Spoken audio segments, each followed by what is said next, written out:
Amen. And for the record, lahat to authentic relic, ha? Oh yes, mamaya kasi pakikita may- natin yung mga certificate, no, para makita na authentic ang mga relics, no. Pero the best authenticity that we can give, no, ginamit na sila halos lahat sa exorcism, sa deliverance, and yun, proven and tested lahat ng sinaniban, lahat ng mga infested na bahay, no, tumakbo ang mga demonyo. Wow. Kasi let's tackle the elephant in the room, di ba? May mga ni-issue sa'yo na Yes. fake daw mga relic mo.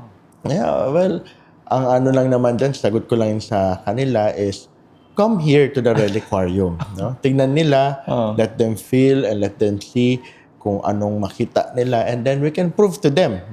Ito yung certificate, ito yung proof of authenticity, no? And wala kami no judgment, no? We will not judge, no? Basta they come here as visitors, come here as pilgrims, and we will embrace them, no?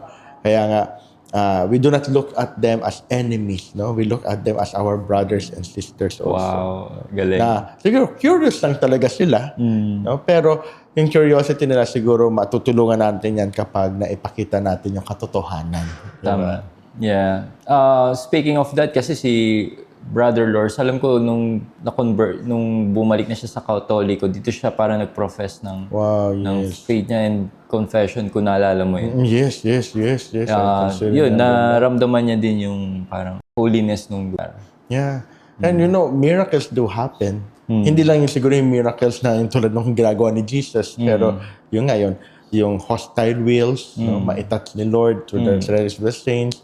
Iba talaga yung sickness, talagang gumagaling. No? So talagang we can say that the relics are authentic, not because it has the certificate, but because it came really from the saints. And the Lord uses these relics to be His channel of blessing, healing, and miracles. Yeah, mamaya pag-usapan pa natin yung catechism about relics.